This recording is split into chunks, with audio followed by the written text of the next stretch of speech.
Hello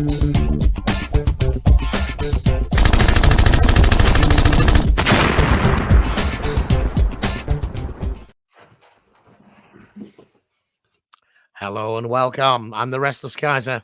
And I'm Wooly Mike, but together we are Modeling for Advantage. Good evening. Good evening, good evening. Just me and Wooly tonight, it seems. Johnny might be joining us later, I'm not sure. He didn't say whether he could or couldn't come. So, early adopters, we got Axe and Axe, we got Nick from Team Clueless Games, and we got Alid. It's a bit of a slow start tonight. Everybody. So, tonight's something a little bit different. Wooly and I were talking the other week about, like, you know, what we had scheduled for the live show, and he'd been to Tank Fest recently. It's like, do you know what? We've never covered this. We should do this. We should do this. It was actually before you went to Tank Fest, wasn't it? I think. Yeah.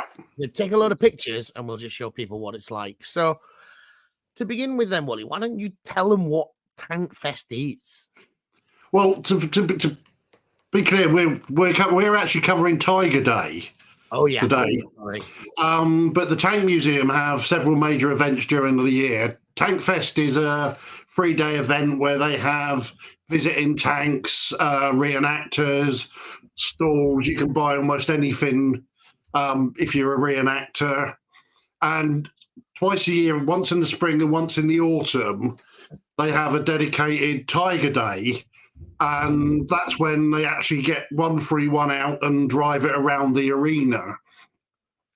Now, based on the fact that she's quite a fragile vehicle, apparently the engine was refurbished by Maybach again during the summer. New gaskets and oil seals and that. They don't run her very often, so they have 2 days a year where Tiger 131 is the centrepiece. But it's still a day of fun and events and actual other vehicles running. So, what the great thing about the tank music, not only is it the biggest collection of tanks you've ever seen in your life, but they make a real effort to restore as many as possible and get them running. They do, yes. They've a few years ago they invested in a conservation centre to move the tanks out of sheds, although there are quite a few stored outside. So they moved them in, and then once they moved them in, they realised they'd now filled that shed and they could do with another one. So there's probably about 150 vehicles in the conservation centre. They've got a couple of pictures of those in the slideshow, but yeah, they've got the main hall, a World War II hall, and there's even a Middle East Desert Storm, Iraq, Afghanistan display area as well. And so you go visit any time during the year. If you go during half-term and school holidays, they normally have some tanks driving around the arena for half an hour. But there's an in-depth history of the tanks, the medals of all the people that have won medals from battle honours in various wars, lots and lots of donations of other memorabilia and that. And obviously 131, the only running Tiger in the world currently. Right. And it's not sort of period specific. It's not like it's a World War II museum it's a tank museum. They've got Little Willie there and they've got Abrams there. Yep. Yeah. And Challenger 1 and there is a Challenger 2 as well. Yeah. And if you're into your modern tanks, you're far more likely to see a running one. Yeah. All right then. So on Tiger Day then, so yeah, very much tanks. Yes, that is what tonight is all about. Good evening, Michael. Good evening, Robert, Mark, and Lazy Parrot Painting. So Wooly took a whole bunch of pictures for us, so you can see a good selection of the vehicles and give you an idea of the kind of things that they've got. So why don't we, rather than looking at our ugly mugs, why don't we look at Wooly's tank pictures? So when you normally arrive on a tank day, there is a car park just outside the main building. But for these special days, you end up parking on the rugby field next to the Army's Equestrian Centre. And one of the first things you're presented with is the Centurion tank up on the hill as one of the gate guardians. If you walk around the area without going in, I think there's about 4 more Challenger 1 gate guardians. Slowly rotting. Iraqi colours, desert warfare colours. Tiger Day is all about the Tiger, but they do run some other tanks during the day, or they bring out some of their other tanks. So here we have the Comet. And it's a nice opportunity to get close up. But I took this photograph. The driver's hatch, instead of lifting up like a lot of them, swings out 90 degrees, and you can get an idea of how thick the armour is above his head when it's closed. Right. Yeah, so that's showing you the armour plate. Yeah. And if you look actually carefully, you'll see that the armour plate actually interlocks. You've got this groove that goes into the slot there, so it stops it collapsing on the driver. Right. Of course, everybody who likes World War II tanks probably recognises this one. I just wondering if you went back, Mike. It was good the moment to talk about the markings. I guess most people probably know them, but some probably don't. So, oh no, that yellow one isn't one of the tank mark. Well, it is a tank marking, but it's not what I thought. I thought it was the bridging weight because I just saw the yellow. So that red box number is the regiment number, but not the regiment number in kind of order of succession. So that the second digit is its seniority within the brigade. So that's the second most senior regiment in that particular armored division. Michael Wayne's just told us the black ball, that's 11th Armoured. Thank you, Michael. That's a divisional symbol, that one, yeah. Yeah. And the yellow numbers that you often see on these, although they're more commonly around the back, is the tonnage of the vehicle, and it's for bridging weights. It's so you know that this bridge can handle 20 tons. This vehicle is okay to cross. Yeah. But again, you can see the drivers, as you mentioned, the armor. You can see the drivers put the hatches open there as well. Vision port, and again, it's very, very thick, showing you the armor. Yeah, and as I say, so then we've got an M4A3 Sherman. Well, I don't know that it is. I think it's an M4A2 pretending to be an M4. Oh, yes, it is an A2 pretending to be an A3. But it is the Fury tank from the movie. Yeah. It's not just made up to look like it. It's the one that they used. Yeah. They obviously they leave it with all the bits left, all the props. Yeah. Yeah, so they modelled it for the tank for the movie, and there's also a display. There's some mock-ups of the heads that were used for the sort of like the dramatic death scenes, and various pieces of uniform as well. This is one that they don't bring out very often as well. So yeah, A2 pretending to be an A3. I always get that mixed up with A3 pretending to be an A4. So I think the A2s are all used in the Pacific and the A3s are used in Europe. But we've got the Fury, the tank they have is an A2, but it runs and they look almost identical. Presumably the difference is on the engine deck, because that's one of the things that they've completely covered up with all the bits, isn't it? Yes. So that the grognards can't tell. Anyway, well the key bit is it's got the later suspension, which makes it look the later one. So then another little light tank, the Chaffee. It's amazing how small this tank is in compared to some of the. Bearing in mind, it's a late war tank. Yes, it is. Still got a 75mm gun on it, though. Yeah.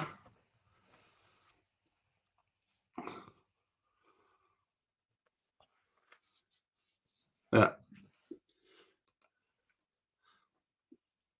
Ooh. And I didn't take film of these, but they did a little bit of some vehicles running around the arena. So we've got a Ket and Crad.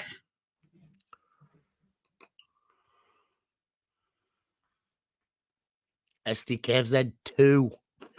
Pretty early in the design process. So one of the things that is less kind of well appreciated is how much Germany did not really have much of a motor car industry before the war. It did have a very extensive motorcycle industry. And I know at school you probably heard about like the VW, the Volks car, the people's car, and so forth. But most of those weren't actually built before the war started. They were planned to be built. So you look at orders of battle for German armies and motorized and mechanized forces in 1939, 1940, even into 41. There's loads of motorcycles in them. Loads. And this is a half-track motorcycle, which I don't think... Have you seen one from any other nation? I've never seen one of these from any other nation. They were used for towing light artillery. Yeah. For bolt action, I've got a Rubicon one which tows it's a Goliath team. The mini. Oh, remote. Right. You got a couple of guys sit on the back of this and pulls the Goliath along. Yeah. Yeah. I think they used to pull the infantry guns as well. Yeah, a lightweight workhorse. Yep. And the engine's at the back, and then the handlebars do actually brake steer the tracks. So even though the wheel itself doesn't do anything, turning the handles breaks the track, so you still ride it like a normal motorbike. Right. Which is a pretty sophisticated bit of gear.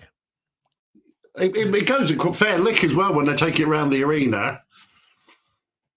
Okay, ubiquitous Jeep, although it's not. It's a French Hotchkiss post-war. Oh.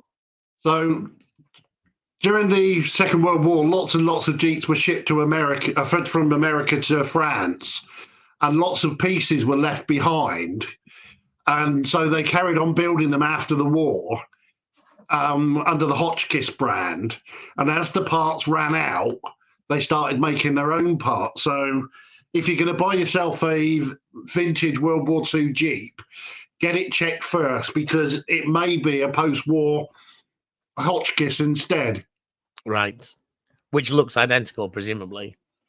Things like the wheels, the headlights, engines, various small parts that just stop it being a genuine provenance Jeep.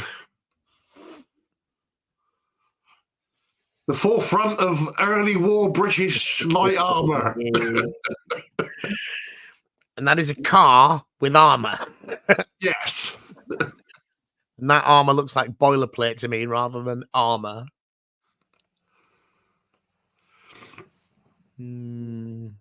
So it looks like it's got a Bren gun and is that boy's anti-tank rifle? And an anti-tank rifle in two separate turrets. Again, I didn't film this, but then when this drives, it rattles and clanks. Yeah, it looks like it would.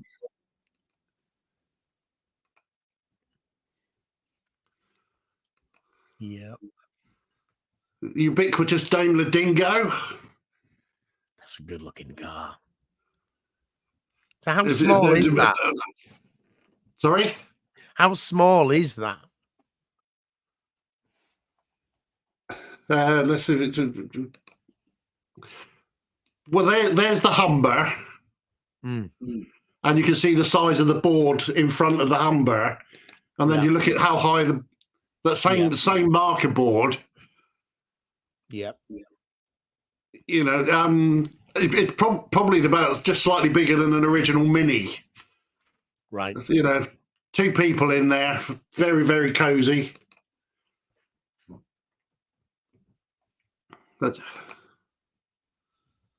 So again, going back to vehicle markings. Yeah. We've got the 7th Armored Desert Rat markings, which I don't think they used until they got to Europe. That symbol. I think you see that symbol starts appearing maybe in Tunisia, and it's quite widespread in Italy and afterwards. Yeah, if you become a patron or a member of the Tank Museum, you get a quarterly magazine, and very recently somebody donated some original drawings that had been done of the design, right, and also some sort of like unofficial copies, and they look like anything from a sort of like an alien to a proper actual rat rather than or a kangaroo. They were just some really, really bad examples of trying to copy the approved symbol. Yeah. And that number on the left is serving exactly the same purpose as the red badge, which tells you it's a regiment, a mainline regiment. So the infantry battalions use the red ones, and the tank battalions use the red ones. And those two colors are for reconnaissance. But the various support troops there are a range of these two color ones. And I'm pretty sure that is, and it makes sense that it would be a reconnaissance battalion because it's. So yes, Michael, yes, it's a Humber armored car, not the Daimler. I was thinking of the Dingo.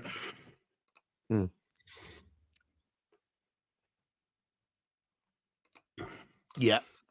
So one of the other things is that various people turn up with their own private vintage vehicles. Normally, there's quite a this Dodge Carrier. I've not seen this one before. Bearing in mind how many places I've been to, and these guys are a radio communications team. So you've got the radio wire, all the radios, and a trailer full of. So a company signals. And they just kind of set up their own exhibition in the car park. Yeah. It's a good way of getting in free. Can I bring my vintage vehicle? Yeah, of course you can. Right. But yeah, you often see the weapons carrier and various other vehicles. But this is the first time I've seen this particular vehicle with the radio wires and everything. And then Willie's Jeep, and this is an engineer's Jeep, so they've all of the toolkits, right, and the essential repair kit for a Jeep in the wooden box. Yeah, you see these programs where they've got the authentic Jeep, and now they're looking for all of the bits on it, getting the right spade and the right first aid kit and various other pieces. Then we have a Dodge ambulance.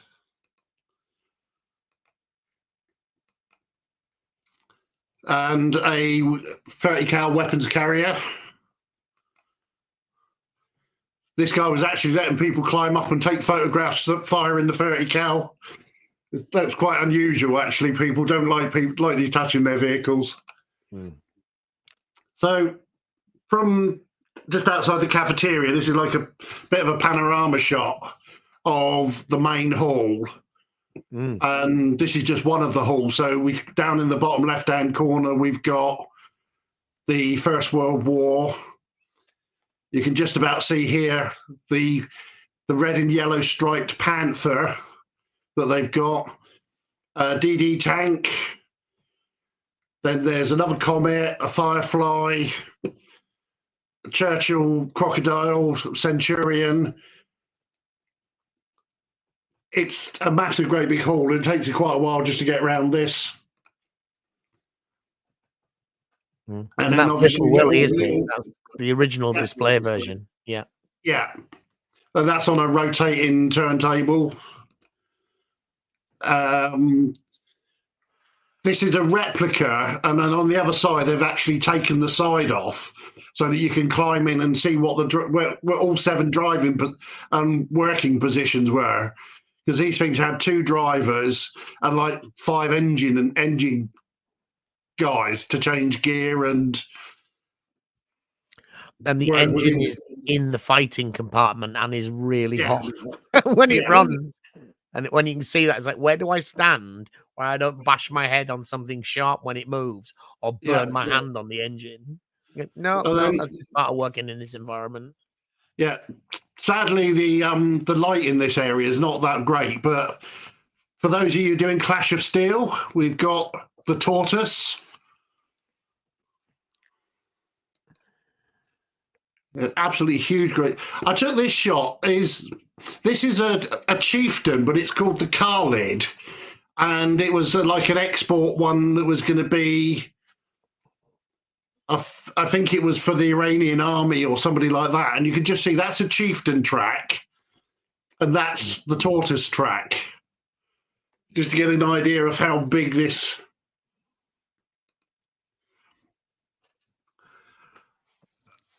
Refreshments is a really good part of this, and this caught my eye. I'd love a good homemade date and walnut cake, and this is actually a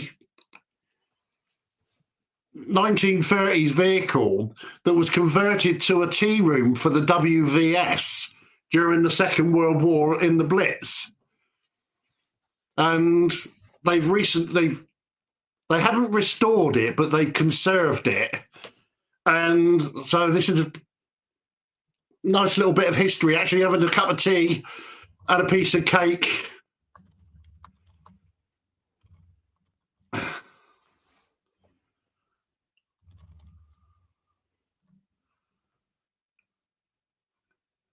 I think that's great. Yeah. But it obviously has to meet like modern health and safety requirements and so forth, right? Yeah, it does look a little bit heavy on the back axle in that picture, though. But but yeah, I just see the response about Clash of Steel. Yeah. Swedish Centurion. I actually recently painted up. I've done a Team Yankee Army in Swedish because I like the S tank, and I've done some Centurions as well. So this is in the conservation hall. Is you get a good idea of the paint scheme. So if you're doing a particular army, or what you want to get some idea of the camouflage, then you can get this. Spot the weapon. So this is a Pack 36 with is it called the Panzergranate? Something like that? Yes. It's it's a shaped charge warhead to make the 37mm anti-tank gun have some use in 42, 43, I think it's used. Yeah, so yes, Sturgranat. Thank you again, Michael.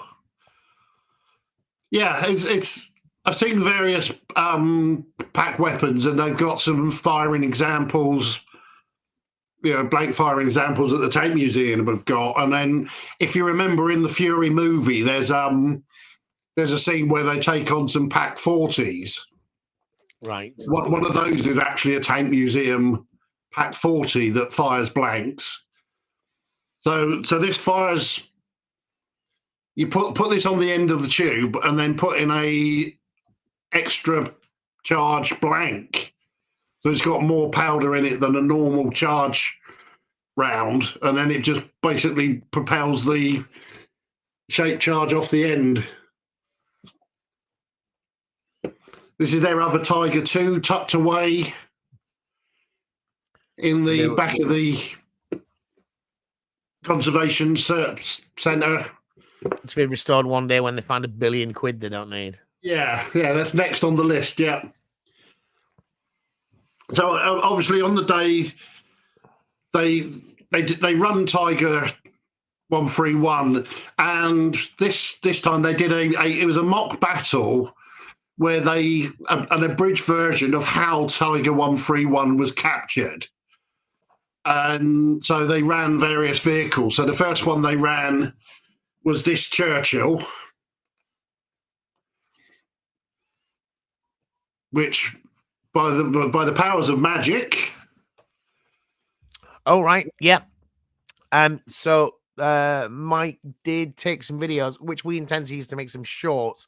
So I'm sorry that some of these are portrait format, but you should also hear the sounds, which I thought was quite important. So we're going to share that with you now. Sure, Power which of is science. Where is 48 RPR?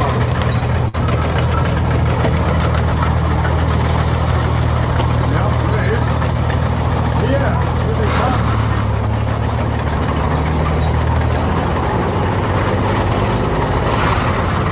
Retro Mark 3. Attacking the 6-pounder.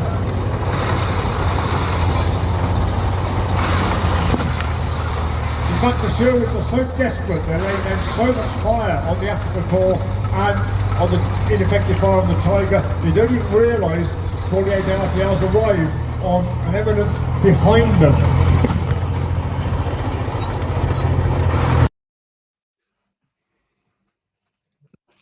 So one of the things about when you're watching these tanks drive is having done one of these experience days for my birthday and driven a few armoured vehicles, you don't turn smoothly. You go round like on 50 pence piece, and to avoid throwing a track. So you can see the difficulty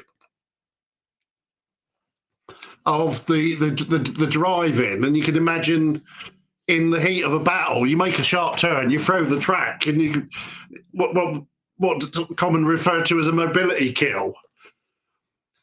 So for many years, this thing was outside the gate of the tank museum as a gate guardian.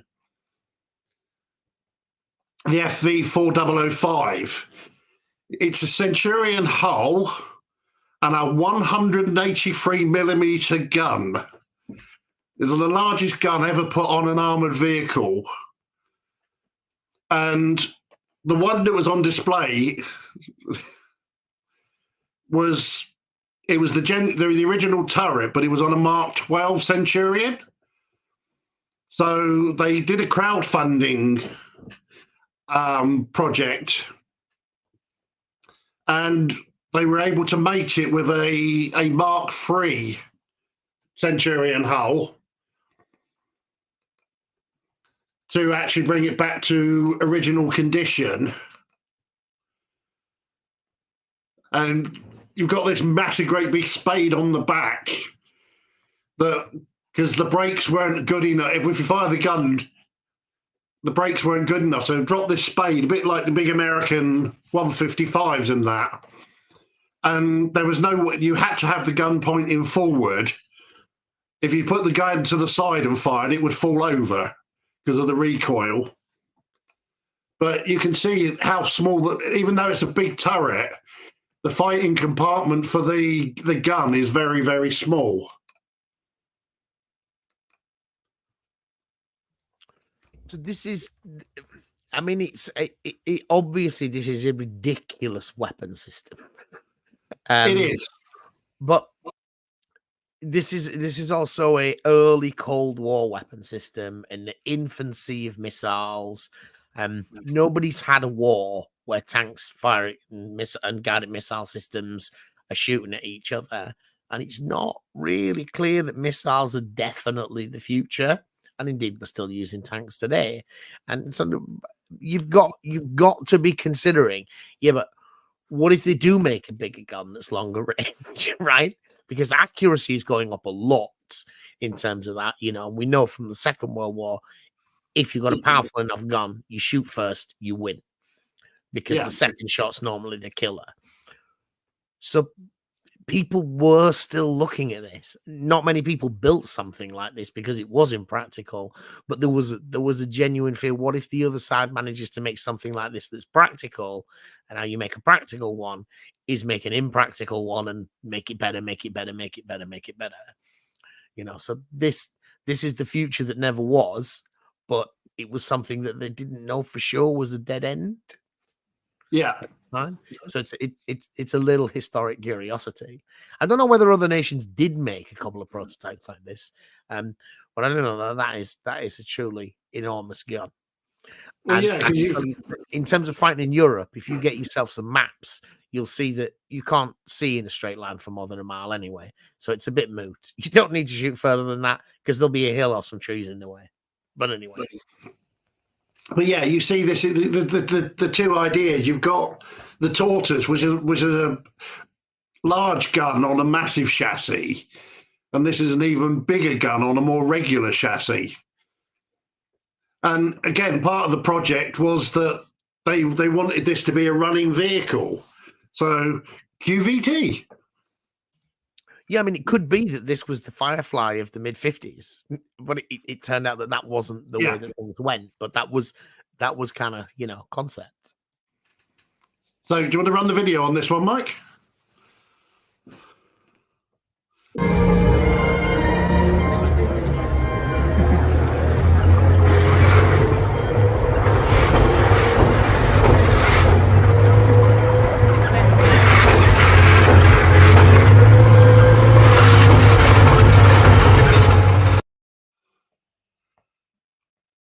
It's not very, very long, but you can hear how the vehicle is struggling with all that weight on it.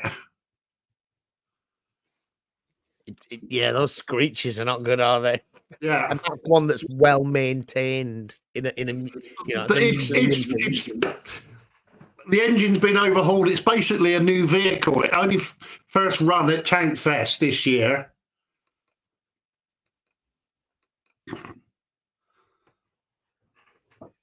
They've got various M3s and M5 Stuarts at the museum. This is one of the ones that was used in the mock battle.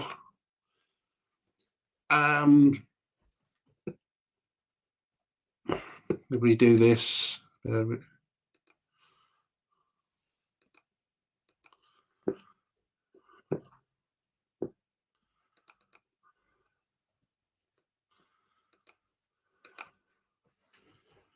So you could up to put the Matilda video in there now, Mike. Oh, right, okay. We'll have a look at Matilda video, yeah? Yep. And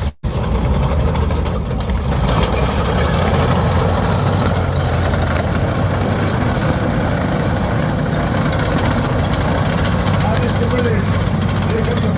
Here comes the village Matilda 2. Queen of the battlefield, queen of the desert. Well, certainly was anyway a year or so before, fighting the Italians. Very heavily armoured, mounting a 2-pounder gun.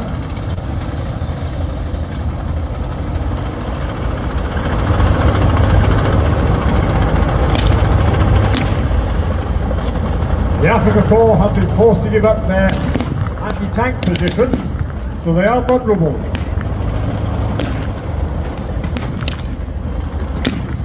Matilda's going to struggle a little bit with the inclines involved here in the hill campaign, but it's advancing on the Germans.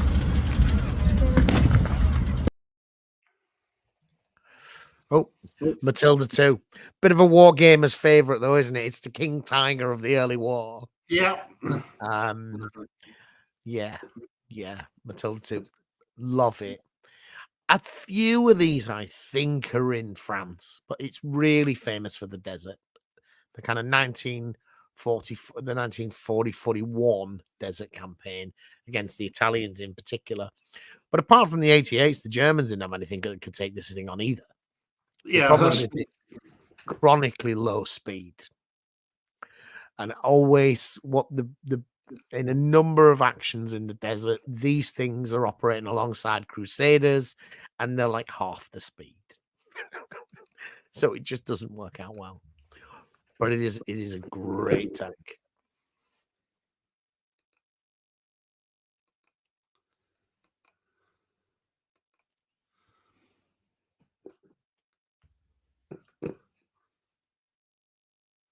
So do you want to run the Panzer III video now? Armoured. Very, very good at the kind of incline this hill country demands. And mounting a much improved 6-pounder anti-tank gun, but as yet there's no sign of them. The children going in without the support of 48 RTR. Now, up till now, that may have been academic. The Germans have also got armour support, and it's being deployed now, a Panzer Mark III. The main staple really of the Afrika Korps. Very capable vehicle, mounting a 50mm anti-tank gun there.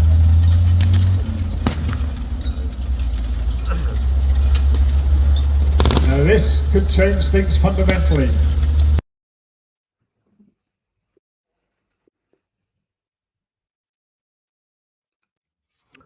So Panzer III, great little vehicle. That one is, I think it's what we call the specials. It's the kind of, it's not quite the last iteration of them, but it's upgunned and up armored. It's got a long barreled 50mm. Yeah. Because I'm surprised that they deployed them to North Africa, because really the long barrel 50 was a response to T-34 and so forth. And as much as the long barrel 50 is still probably not really good enough for Matilda 2, but the Germans weren't having problems in the desert with Matilda 2. They had a couple of problems in Europe with them, but they got their, they got their 88s and they got their wide open spaces in the desert where they can see things from a heck of a long, long way away. But that particular version is built specifically to deal with T-34. So I remain surprised that they bothered to deploy them to North Africa. Yeah. So some other sort of like surprises you get. We've got some airborne reenactors. Bearing in mind we're in Arnhem Market Garden period.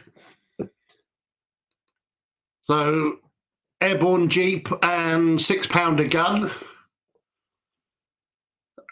and mostly authentic reenactment gear.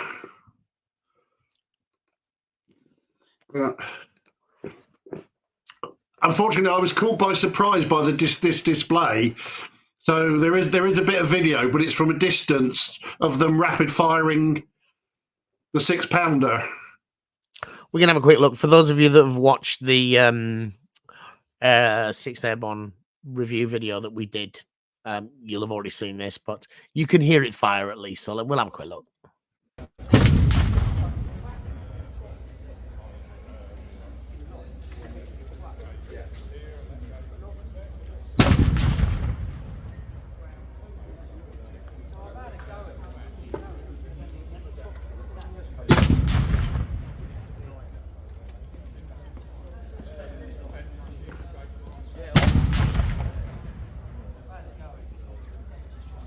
Thank you very much. Round of applause.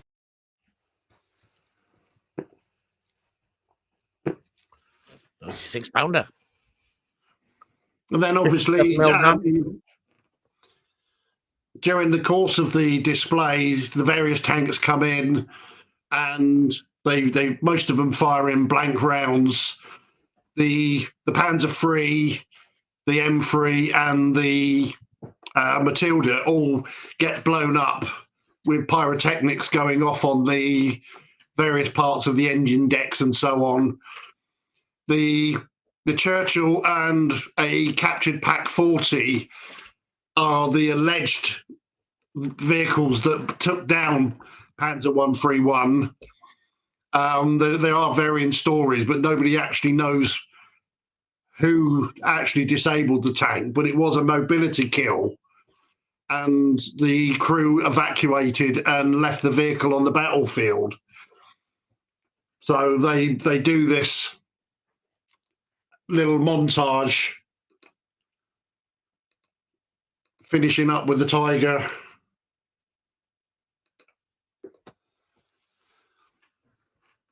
So you'll see there's a young lady in the commander's cupola up there. With Tiger Day, you can buy a standard ticket, and then you'll go in and you'll get the day. And I've got a gold membership, which gets me into all of the events all over the year for free as well. And you get 10% off of your food and drink and anything you buy in the stores.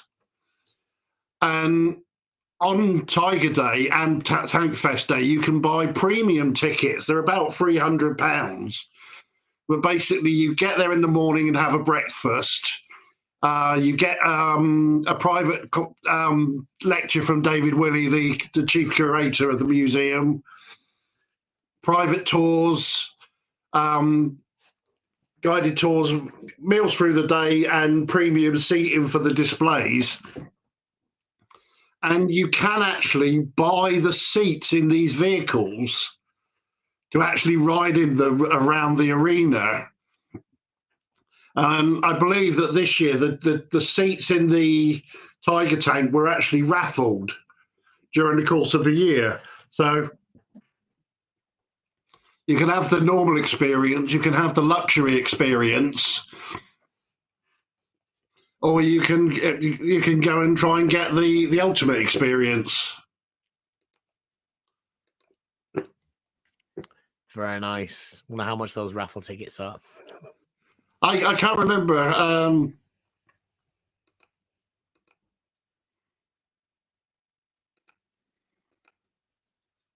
So we got a video of Tiger now, have we? Yeah, we're going to. Let's have a look at that. So Tiger, let's do it in order. We've got Tiger 1 first. The heaviest weight of fire.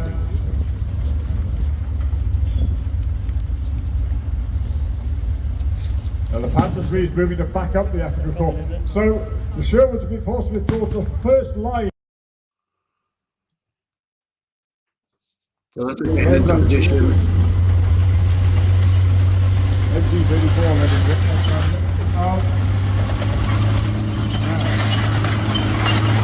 That's pretty worse.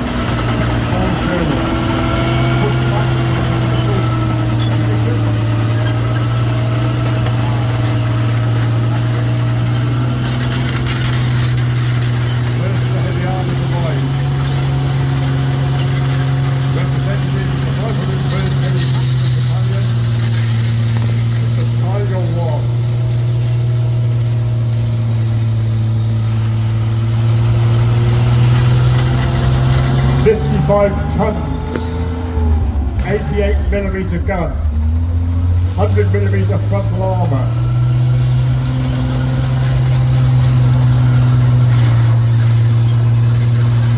This is Hitler's wonder weapon. This is the tank that Hitler thinks he's going to win the war for him.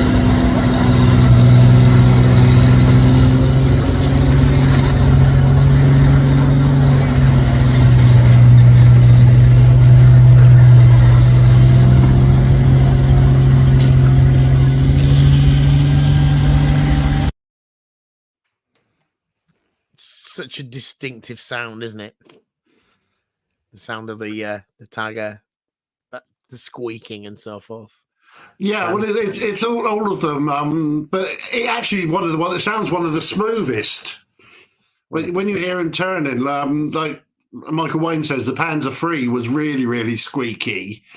The Churchill, obviously with the way its running gear is, very, very clunky. But there is one more, the big movie of the. So while I was filming on my phone, I also had my normal camera set up. So we've got a second video of that drive out, which is the same video but in a different orientation. Firepower at the moment, they have nothing. There's a MG34 a little bit. Now. It's getting worse. All Sherwoods. Push back to the position.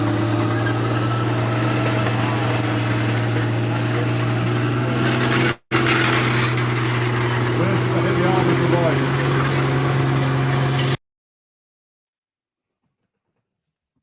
So there you go. That's Tiger. She comes out to play twice a year at Bovington.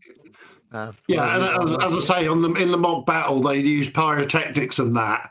You know, if you've been there, you'll notice they don't use any pyrotechnics or anything on the 131 itself. Yeah. And if you like the Fury movie, there is actually a documentary made by the Tank Museum about how they actually used the tank in the film, and sort of like the rules and guidelines that they used, and also some of the scenes were filmed with a mock-up on a different chassis. Because you're not allowed to blow it up.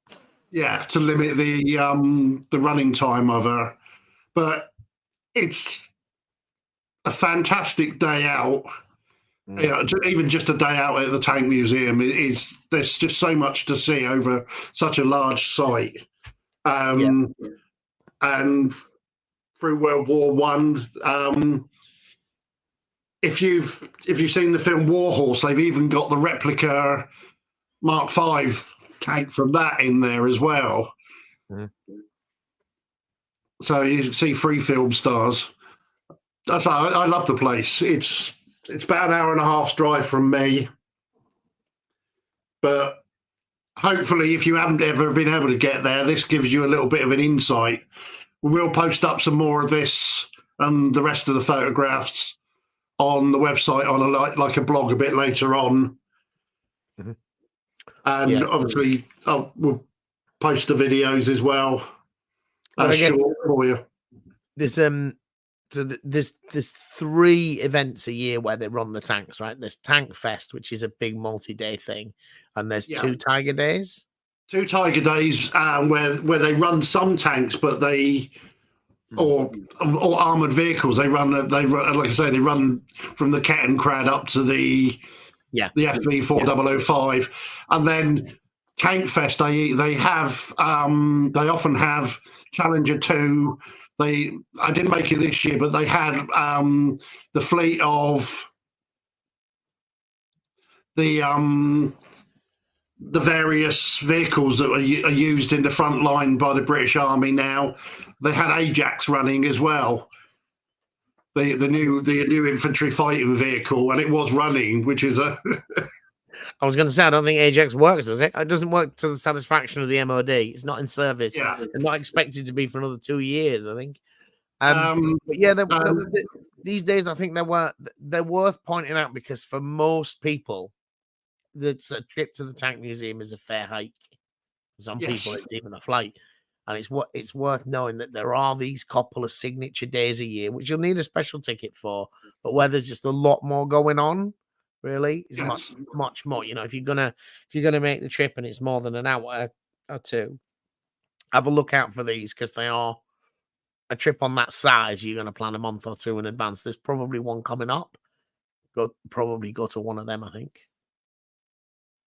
Yeah, so the dates will be available on the website.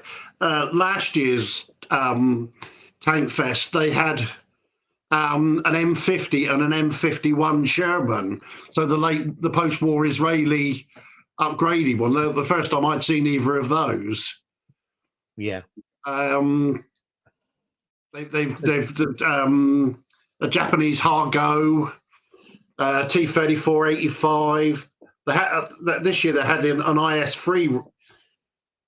Was it IS-3 or an IS-2? They had one of those running around the display, and often the Leopard.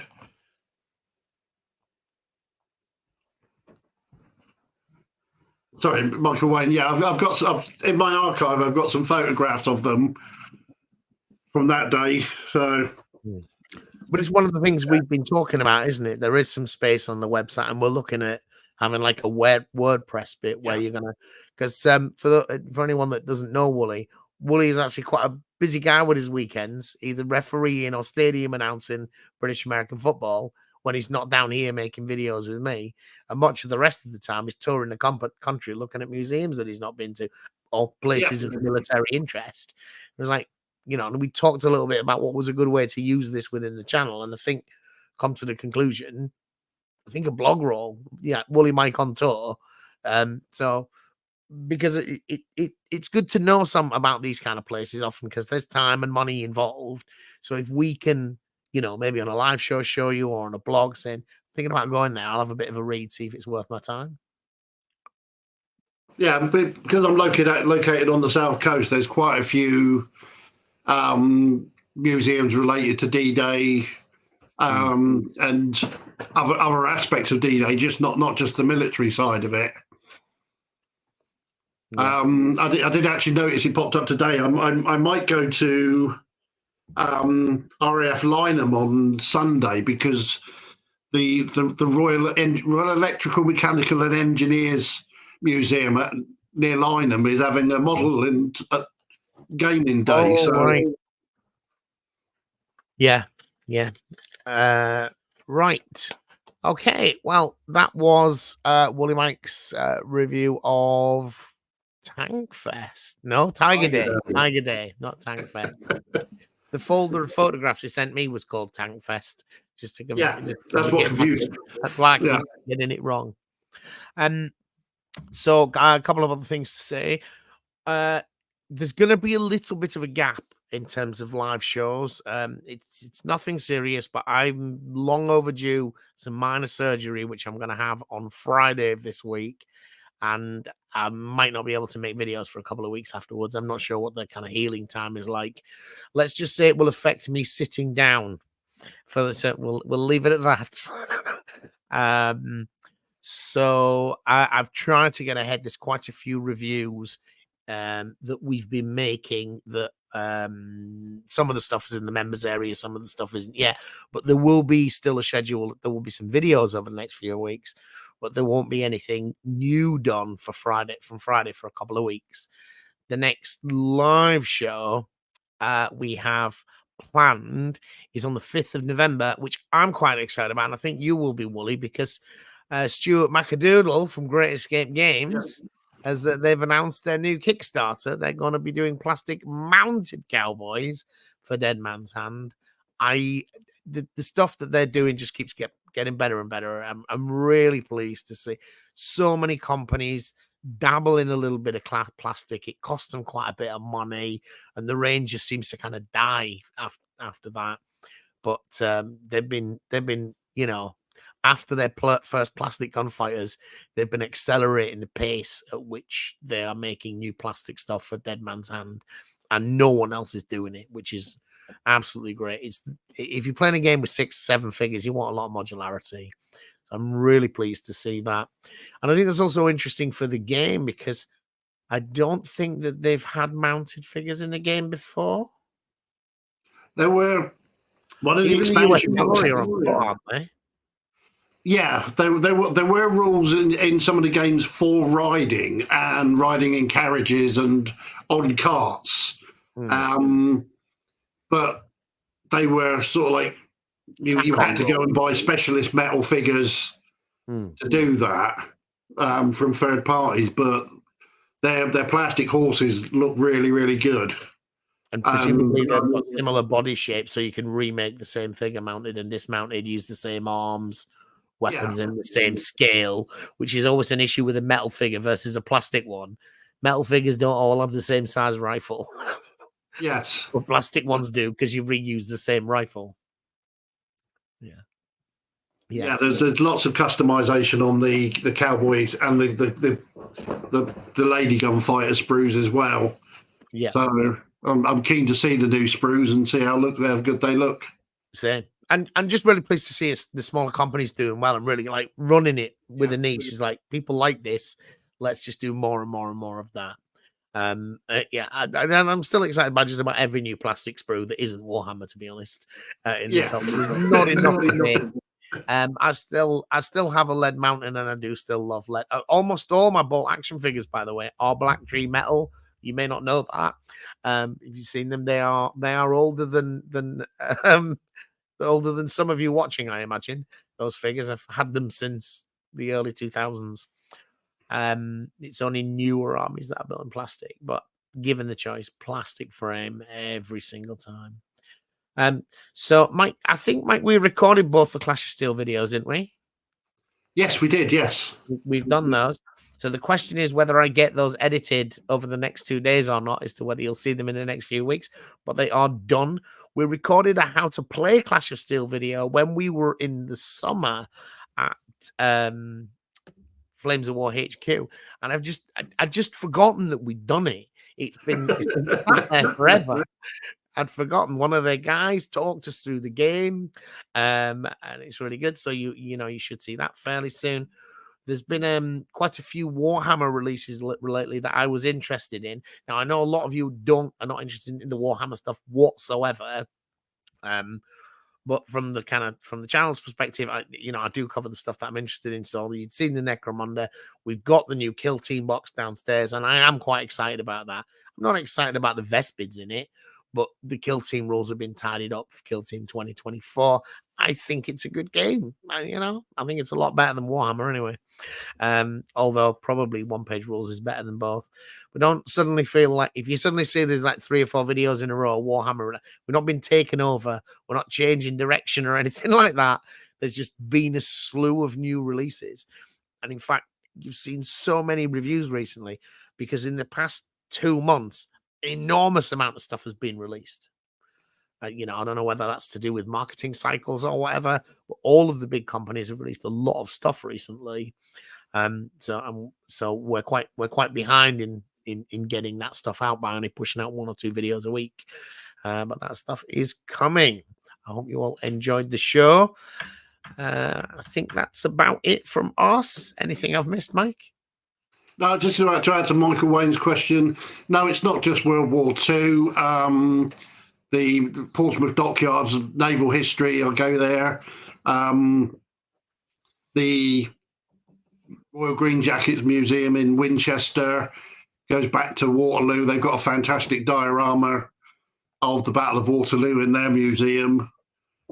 The Royal Marine Museum's not been reopened yet. They moved premises. I still wanted to get back there. There's submarine museum down at Gosport.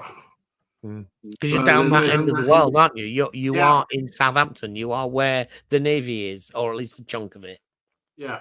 Oh, we've got Rome down here as well. We've got several villas with some really good mosaic floors and that down in the south coast, Michael. So, all right then, that's it from us this week. Thanks for watching, guys. Take care. Guys.